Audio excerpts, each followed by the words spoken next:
Hello guys, you are very warm welcome to our channel BL story teller. और guys आज मैं आपके साथ आर शेयर्ड ओमेगा का नेक्स्ट पार्ट लेके आई हूँ।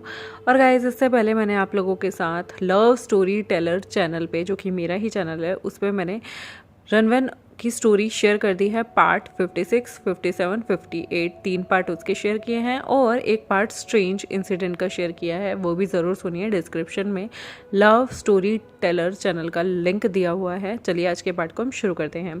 वेवोशन जिस चीज़ का सबसे ज़्यादा बेसब्री से इंतज़ार कर रहा था वो टाइम आ गया था, और जो इनका कंपटीशन होने वाला था स्टूडेंट ऑफ द ईयर या स्टूडेंट ऑफ द यूनिवर्स का, तो वो अब शुरू हो गया था, जिसके लिए सारे के सारे बच्चे घमासान तरीके से अपने अपने एग्ज़ाम की तैयारी करने के लिए लगे हुए थे।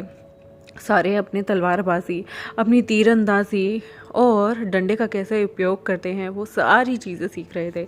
उसके अलावा उन लोगों को पढ़ाई में, चित्रकारी में, कविता में, पोएट्री में, हर चीज़ में अव्वल आना था। लिटरेचर की सारी नॉलेज होनी चाहिए। और तो और इधर एक सरप्राइज़ भी था कि उन लोगों को डांसिंग या फिर जैसे कि सिंगिंग होती है, उनमें से किसी एक का कॉम्बिनेशन चूज़ करना था। नहीं तो अगर वो ये दोनों भी नहीं कर सकते तो उनमें से किसी एक चीज़, जैसे कि वाद्य यंत्र बजाया जाता है, उनमें से एक चीज़ भी सीखनी क्यों यहाँ पर सबको कहा गया था। जैसे कि कोई फ्लूट सीख रहा था तो कोई हारमोनियम सीख रहा था, कोई पियानो सीख रहा था तो कोई ग्यूचिन बजाना सीख रहा था, और कोई तबला सीख रहा था। इस तरह से उन्हें सारे इंस्ट्रूमेंट बजाने सीखने थे ताकि वो लोग परफॉर्म कर पाएँ। यहाँ पर कोई वादन सीख रहा था। इस तरह की चीज़ें ने ज़रूर से ज़रूर बजाने थे।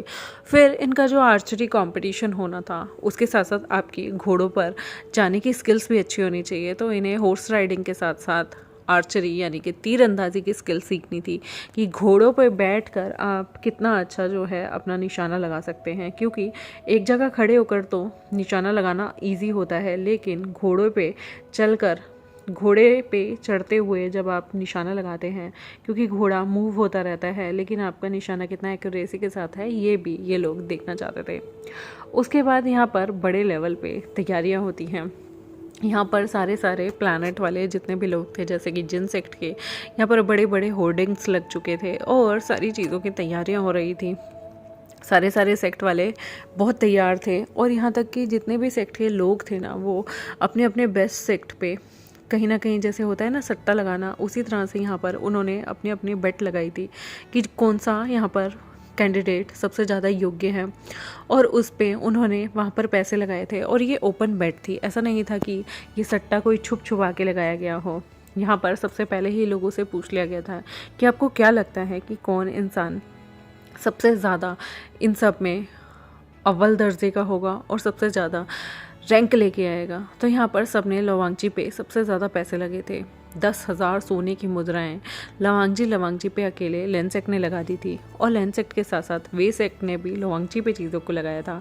और सेकंड नंबर पर यहाँ पर बाकी सब सेक्ट ने मिलकर जिसे चूज़ किया था, वो कोई और नहीं बल्कि हमारा वेवोशन था, जिसके ऊपर सारों ने मिलके 8,000 सोने की मुद्राएं लगाई हुई थी। लेकिन नॉट टू बैड, दूसरे नंबर को एक और बंदा भी होल्ड करता था, वो था जंगछा, जिस पर भी जियांग सेक्ट ने 8,000 मुद्राएं लगाई थी। और यहाँ पर सारे के सारे हैरान थे कि नंबर 2 पे 2 लोग होल्ड करके बैठे हैं। यहाँ तक कि जब बात आई थी, जियांग फेमिया ने कहा था कि वो 9,000 कर देते हैं सोने की मुद्राओं को, तो यहाँ पर जंगछा ने खुद ही उन्हें रोक दिया था और कहा था नहीं, पैसे लगाने से कोई फ़ायदा नहीं। रैंक जब मैं लेके आऊँगा तब सबको पता चल जाएगा कि कौन आगे है और कौन पीछे है। यहाँ पर सबसे ज़्यादा लोगों ने भी बेट लगाई हुई थी और अदर सेक्ट ने भी बेट लगाई थी। जब वो दूसरे कैंडिडेट पे बेट लगा रहे थे अपने कैंडिडेट के भी अलावा, तो उन सबका सारी मुद्राएं मिलके सबसे ज़्यादा जो पैसे लगे थे वो लवांगजी पे थे, जो कि 10,000 सोने की मुद्राएं थी। बाकी सारे भी धीरे धीरे करके सब पे लगा हुआ था, लेकिन जितना इन 3 पर सबसे ज़्यादा पैसा लोगों ने लगाया हुआ था। और यहाँ पर नॉर्मल लोग भी आ सकते थे, क्योंकि ये जितना भी रिज़ल्ट होता था ये इन्होंने आसमान में दर्शाना होता था अपनी शक्ति के थ्रू पे, और जिसकी वजह से यहाँ पर काफ़ी एक्साइटमेंट थी। अलग अलग ना जाने कितने कितने देशों से, कितने कितने प्लैनेट से लोग आ रहे थे। यहाँ पर जिन सेक्ट अपनी एक बहुत बड़ी सेना लेके आते हैं, क्योंकि उन्हें जिन्स का प्रकर्म देखना था। और यहाँ पर बहुत बड़े बड़े लेवल पे वेन सेक्ट आता है, यानी कि वेन सेक्ट भी अपने बहुत सारे लोगों को लेके आया था, छोटे मोटे याओ सेक्ट, चिन सेक्ट, टांग सेक्ट और ना जाने कितने सारे सेक्ट थे जो कि वहाँ आए हुए थे, जिनमें से शू सेक्ट था, सू सेक्ट था, और तो और बहुत सारे सेक्ट थे जिनमें से मूव लोग आए हुए थे, मोग लोग आए हुए थे, और तो और ना जाने कितने, जिन्हें टिप्स पे भी काउंट करना मुश्किल था। लाखों हज़ारों की तादाद में वहाँ लोग पहुँचे थे इस पूरे कंपटीशन को देखने के लिए। तो पहला राउंड शुरू होता है आर्चरी का, यानी कि तीरंदाजी का। यहाँ पर आपको ग्राउंड पे बैठे बैठे एक टारगेट को हिट करना था और आपको 3 तीर दिए गए थे। आपको 3 यहाँ पर टारगेट आपके सामने रख दिए गए थे, लेकिन तीनों टारगेट अलग अलग दिशाओं में थे। जैसे कि एक टारगेट ऊपर बिल्कुल आसमान में आपके सिर के ऊपर होगा, एक टारगेट आपका बिल्कुल सामने होगा, लेकिन एक टारगेट बिल्कुल आपकी पीठ के पीछे होगा। इस तरह से आपको टारगेट्स जो हैं अपने फिक्स करने थे और उन्हें उन पर यहाँ पर निशाने लगाने थे। टारगेट बहुत दूर दूर थे और सब यहाँ पर जब तैयारी करते हैं तो यहाँ पर सारे इस वाले राउंड को जीत जाते हैं, क्योंकि सब ने ऑलमोस्ट अपने टारगेट को अच्छे से फुलफ़िल कर दिया था। एक मिंग्याओ था जो अभी भी बीमार पड़ा हुआ था, तो इसलिए वो भाग नहीं ले पाता। यहाँ पर वेनिंग के भी एक टारगेट मिस हो जाता है, लेकिन फिर भी सबको आगे बढ़ने का मौका दिया जाता है। उसके बाद नेक्स्ट जो राउंड आता है वो आता है हॉर्स राइडिंग पे चढ़ के अपने अपने टारगेट को लगाने का, क्योंकि ये सारी चीज़ें सबसे इम्पॉर्टेंट चीज़ें होती हैं। एक अच्छे योद्धा में ये सारी चीज़ें होनी चाहिए। तो यहाँ पर जब उन्हें घोड़े पे चढ़ के अपने अपने टारगेट को भेजना था, तो वो सबसे डिफरेंट चीज़ थी, क्योंकि जो घोड़े थे उनकी स्पीड आपको नहीं पता कितनी होगी और कितनी नहीं होगी। तब आपको एक रेसिंग कोर्स में, जैसे एक रेस में घोड़े दौड़ते हैं, बिल्कुल वैसे ही दौड़ते हुए सबके अपने अपने टारगेट अलग जगह थे। पहले तो आपको अपना टारगेट ढूंढना है कि ये आपका टारगेट हो सकता है नहीं, वो भी पहेली के थ्रू, और उसके बाद आपको उस सही टारगेट पर निशाना लगाना था। और कमाल की बात तो ये होती है कि आपको एक निशाने नहीं बल्कि 3 निशाने लगाने थे, और तीनों जगह आपको वो पहेलियाँ सुलझा कर अपने अपने टारगेट को ढूंढना था। और इसमें भी सारे के सारे बहुत अच्छे नंबरों से पास हो जाते हैं, जिसकी वजह से जैसे ही अगर आप तीनों टारगेट को भेद लेते हैं तो आपको फुल पॉइंट्स मिलते हैं। और जो सबसे पहले इन 3 टारगेट को भेद लेता है, उनमें से सबसे पहले थे वेवशन और दूसरे नंबर पे आता है वांगजी। ऑलमोस्ट इन दोनों की टाइमिंग सेम ही थी, और थर्ड था जंगचा। वैसे लोगों ने गलत गेस नहीं किया था, पहले वाले में भी टारगेट सबने भेज दिए थे, लेकिन उनमें सबको नॉर्मल पॉइंट मिले थे। लेकिन यहाँ पर दिमाग का भी इस्तेमाल करना था, जिसकी वजह से आपको अपने टारगेट भी ढूंढने थे। उसके बाद बारी आती है तलवारबाजी की। तलवारबाजी में वेवशन सबसे चंट था, क्योंकि उसने सबसे दोस्ती की हुई थी और धीरे धीरे करके सबसे तलवारबाजी उसने सीखी हुई थी। पहले उसे वेंचाओ के साथ 1-on-1 करने को मिलता है और लवांगची को भी मिलता है। लवांगची अपनी लेंस एक्ट की तलवारबाजी से सामने वेनसेक्ट वालों को हरा तो देता है, लेकिन वेवशन वेनसेक्ट की ही तलवार अंदाजी से वेनसेक्ट वालों को हरा देता है, और ये बहुत बड़ी बात थी। जंगचा ने भी अपनी अच्छी स्किल्स दिखाई थी और यहाँ पर उसने वेनसेक्ट को हरा दिया था। उसके बाद इन लोगों का कंपटीशन होता है जियांग सेक्ट के साथ, जिन सेक्ट के साथ, और सारे ही सेक्ट से इसने अपने दोस्त बनाकर सबसे उनके जितने भी स्टाइल होते हैं वो सब सीख कर यहाँ पर वेवशन ने सबको पिछाड़ दिया था। और वेवशन ने यहाँ पर लेंस सेक्ट की जब तलवारबाजी की बात आई थी, तो वेवशन ने यहाँ पर लवांगजी तक को पीछे छोड़ दिया था। यहाँ पर उसकी स्किल्स इतनी ज़्यादा अच्छी थी। लवांगजी जो कि एक ही लेंस सेक्ट की ही चीज़ों में ज़्यादा स्किल्ड था, वेवशन जानता था कि उसे जियांग सेक्ट की ट्रिक को यूज़ करके कैसे हराना है, और उसने वही किया। उसने दूसरी ट्रिक का भी इस्तेमाल किया, क्योंकि ऐसा नहीं था कि आप अपने सेक्ट की ट्रिक्स का इस्तेमाल नहीं कर सकते। तो यहाँ पर वो लवांगजी को भी हरा देता है। हालांकि लवांगजी हारता नहीं है, लेकिन लवांगजी जिस जगह उससे लड़ रहा था, आप ये जो लड़ाई हो रही थी वो किसी पे भी कर सकते हैं, जैसे बैम्बू ट्री या किसी और पे। और कुदरती लवांगजी ने एक सावधानी नहीं देखी थी। जब वो जिस बैम्बू ट्री पे खड़े होकर यहाँ पर वेवशन से लड़ रहा था, उसे पहले ही जानबूझकर वेवशन ने ये देख लिया था कि लवांगजी के जो चहल कदम है, यानी कि पैदल चलने का जो और हवा में स्विंग होने की जब नंबर आएगा, तो लवांगजी को किधर खड़ा होना पड़ेगा। और उसी बैम्बू ट्री को उसने थोड़ा सा पहले ही ज़्यादातर काट दिया था, और जिसकी वजह से और ये सारी चीज़ें उसने लड़ाई के टाइम ही की थी। उसने अपना दिमाग लगाया और वांगची को हरा दिया, जिसकी वजह से वांगची जब गिर रहा था तो वेवुशन ने उसे अपने हाथों में पकड़ भी लिया था ताकि वांगची को चोट ना आ जाए। और यहाँ पर वांगची कहता है, तुमने मुझे हरा दिया, वो भी स्वॉर्डमैनशिप में, क्योंकि आज दिन तक का रिकॉर्ड था कि गूसू के सेकंड प्रिंस को कोई भी तलवारबाजी में नहीं हरा सकता था। लेकिन वेवुशन ने यहाँ पर स्मार्टनेस यूज़ की, अपना दिमाग इस्तेमाल किया और अपनी टेक्निक को बहुत ज़्यादा हाई लेवल पे बढ़ाया, जिसकी वजह से उसने वांगची को मात दे दी थी। क्योंकि सावधानी हटी दुर्घटना घटी, और वेवुशन ने सावधानी का ही इस्तेमाल करते हुए वांगची को यहाँ पर टक्कर दे दी थी। फिर नेक्स्ट इन लोगों का पार्टिसिपेट होता है। नेक्स्ट पार्टिसिपेट में इन लोगों को युद्ध की रणनीति बनानी थी, और जिसकी वजह से ये लोग दो दो पार्ट में डिवाइड हो जाते हैं। और यहाँ पर इन लोगों को अपनी अपनी सेना को युद्ध तरीके में ऐसे घुमाना था कि ये लोग सामने वाले के जो मेन राजा रानी होते हैं या जिसे प्रोटेक्ट करना होता है, सेनापति जैसे इंसान को खदेड़ कर बाहर ला सकें। और सेम युद्ध नीति में यहाँ पर इन्होंने असली चीज़ों को इस्तेमाल नहीं किया था, इन्होंने डंडों का इस्तेमाल किया था। और डंडे से इन्होंने एक दूसरे को हराते हुए, अपनी फाइटिंग स्किल्स दिखाते हुए, इन्होंने सामने वाले टीम के बंदे को अपने गिरोह में ले लिया और यहाँ पर दूसरी टीम को हरा दिया। वेवुशन इसमें भी काफ़ी तेज़ था, क्योंकि उसने यहाँ पर सबसे दोस्ती इसलिए ही की थी ताकि वो सबकी कुछ इंपॉर्टेंट चीज़ें सीख सके। वो सबके पास जाता था जब सारे प्रैक्टिस कर रहे होते थे, जिसकी वजह से उसे बहुत फ़ायदा मिला। उसने ऑलमोस्ट सारी चीज़ें सीख ही ली थी, सारे पैतरे सीख लिए थे, और जब दूसरा बंदा प्रैक्टिस करता था वो उसके मूव्स भी नोट कर लेता था ताकि उसे आगे आने वाले टाइम में कोई भी दिक्कत ना हो। वांगची भी यहाँ पर वेवुशन के साथ था, और वांगची और वेवुशन ने मिलके यहाँ पर सबको हरा दिया था। इसमें वांगची और वेवुशन को सबसे ज़्यादा टॉप रैंक मिली, और जंगचा को भी। यहाँ पर ये लोग आगे बढ़ते हैं। उसके बाद टाइम आता है इन लोगों की एसे राइटिंग का।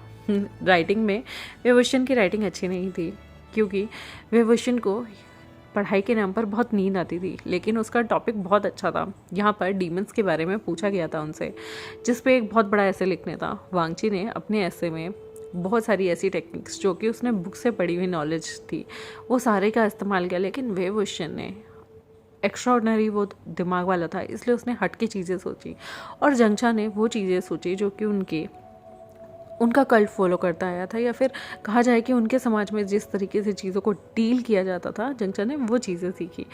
सारों के जवाब काफ़ी अच्छे थे। वांगची ने बिल्कुल बुकिश नॉलेज यूज़ की थी, तो उसे फुल आउट ऑफ फुल मिलना था। जंगचा ने काफ़ी डिफरेंट तरीके से चीज़ों को डील करना सीखा था, क्योंकि जियांग सेक जो था वो ऐसा नहीं था कि वो लेंसेक्ट की तरह रिजर्व हो, वो सबसे मदद लेता रहता था, इसलिए उसके आंसर काफ़ी थॉटफुल थे।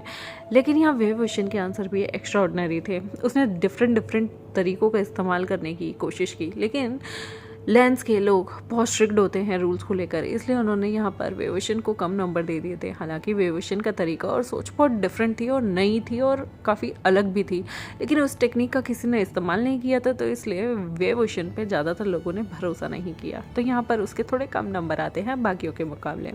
फिर अब बात आती है पेंटिंग कॉम्पिटिशन की। यहाँ पर उन लोगों को 2-3 चीज़ें दी गई थी कि या तो वो पेंटिंग बनाएं, या फिर वो कारीगरी करें, या फिर वो हाथ से कोई भी चीज़ बनाएं, मतलब उन्हें अपना हुनर दिखाना था। तो वेवुशन जो है वो यहाँ पर बहुत खूबसूरत सी पेंटिंग बनाता है। लवांगची जो है यहाँ पर एक कपड़े पे, मतलब एक पंखे को डिज़ाइन करता है, वो सिल्क थ्रेड से वहाँ पर उस पर एम्ब्रॉयड्री करता है।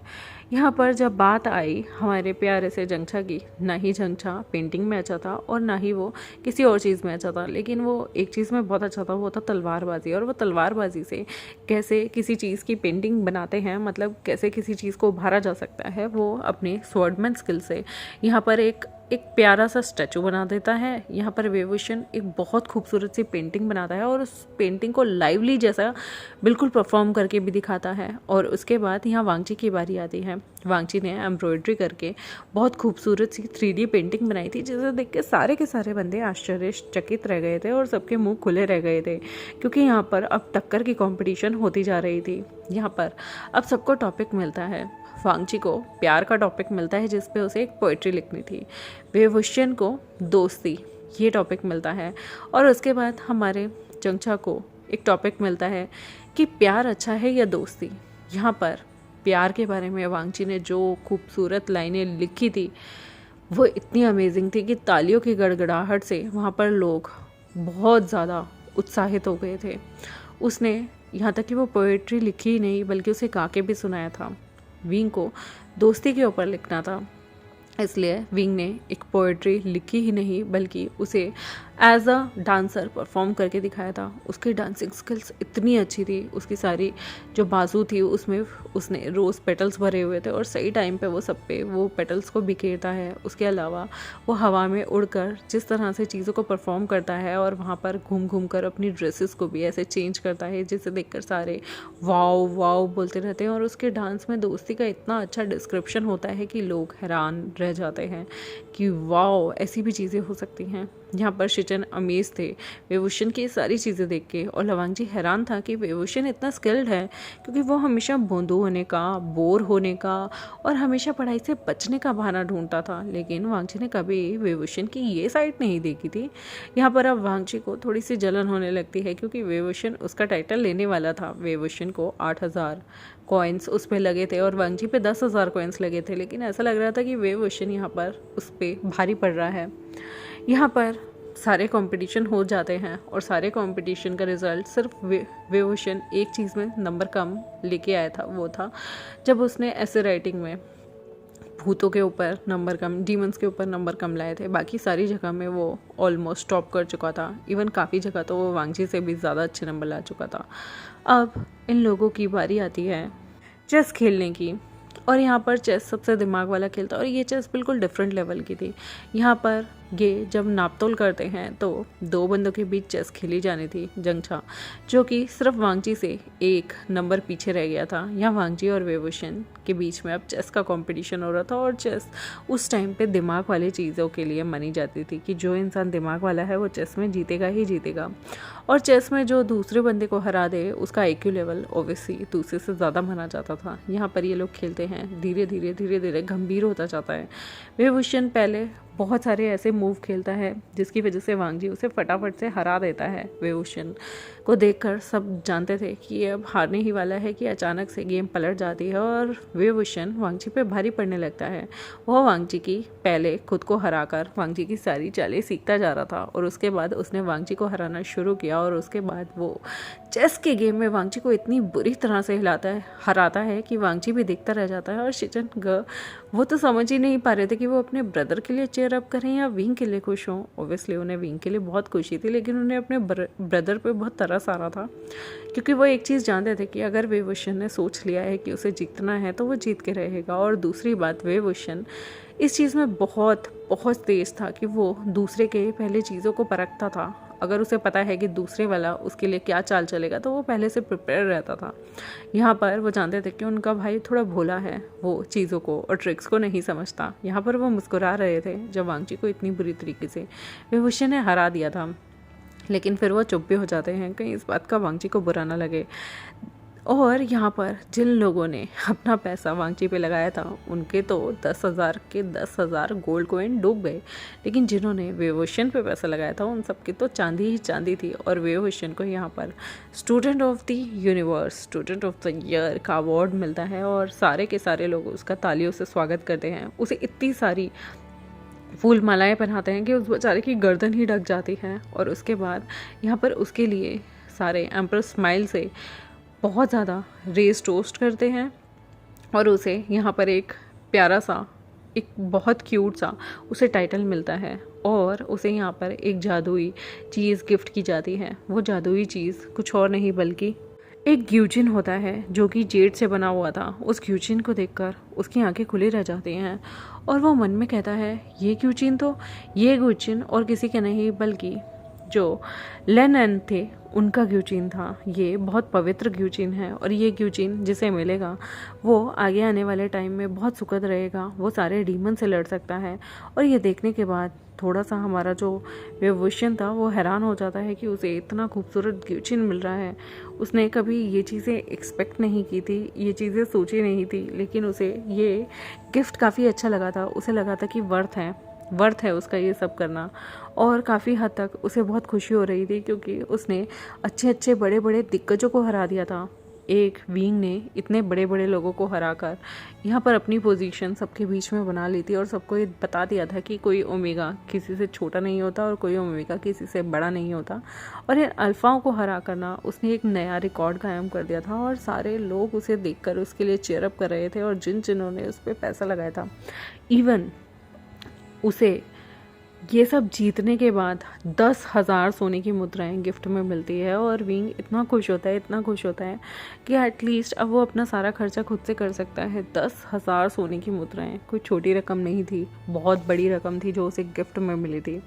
और उसके अलावा जो 8,000 रुपये उस पे लगे थे वो भी उसे दे दिए जाते हैं, क्योंकि जो लोग हारे थे उनका पैसा सीधा वेवोशन के अकाउंट में जाता है। यानी कि टोटल वेवोशन को जो पैसे उसके पास आए थे वो 20,000 सोने की मुद्राएं होती हैं, जो कि वेवोशन के पास पैसा आया होता है।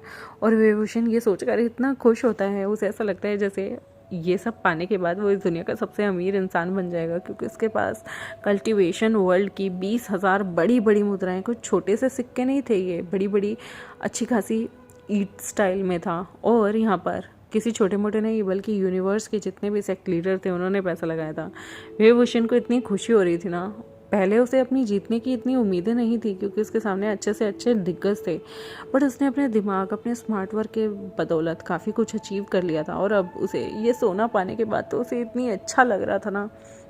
यहाँ पर वो डिसाइड करता है कि सोने में से कुछ हिस्सा वो अपनी शादी में भी खर्च करेगा और बाकी सारा हिस्सा सही टाउन के लोगों के लिए भी वो कुछ ना कुछ करना ज़रूर चाहेगा। यहाँ पर उसने बहुत सारे प्लान मन ही मन में बना लिए थे।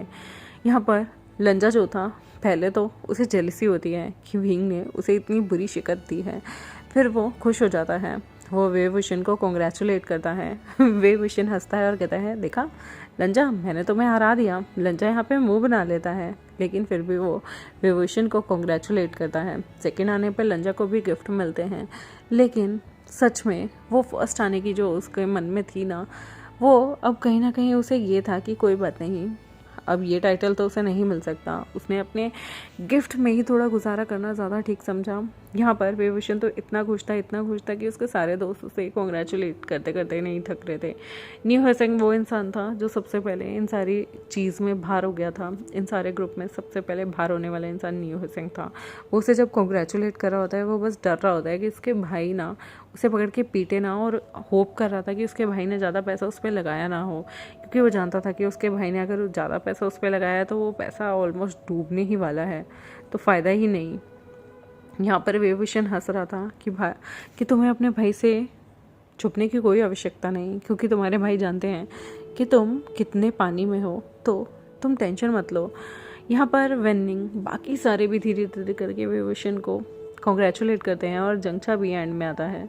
जंगछा का भी मुंह थोड़ा सा फूला हुआ था क्योंकि वो जीत नहीं पाया था। उसे 3rd पोजीशन मिली थी, लेकिन उसके लिए 1st पोजीशन सबसे ज़्यादा मायने रखती थी। लवांगजी के लिए भी सेम था, क्योंकि अपनी हार ऑब्वियसली बात है थोड़ा दिल तो दुखाती है, और स्पेशली जब आपके साथ एक ऐसा इंसान जीत जाए जो बहुत स्मार्ट हो लेकिन खुद को भोंदू दिखाता हो, तो आपको और ज़्यादा दुख होता है। तो सेम फीलिंग जंगछा और लंजा के बीच में थी, पर लंजा को ये खुशी थी वो जंगछा से आगे आ गया है। और यहाँ पर जंगछा को और ज़्यादा दुख था कि वो लवांगजी से भी हार गया। विंग से तो हारे ही हारा, यहाँ पर बेचारे का गम दुखते हुए भी होते हुए भी उसके दिल का गम ख़त्म ही नहीं हो रहा था। जंगछा उस दिन खूब पीता है, वांगजी भी पी लेता है और टन हो जाता है। बेचारे को रूम में छोड़कर विंग और शिचन आते हैं। यहाँ पर वो बड़बड़ाता रहता है, विंग तुमने मुझे धोखा दे दिया, तुम ये कैसे जीत सकते हो, तुमने मुझे चेस में कैसे हराया, पक्का तुमने कोई चाल खेली होगी, तुमने ऐसा किया होगा। यहाँ पर वांगजी बड़बड़ाता रहता है और विंग मुस्कुराता रहता है।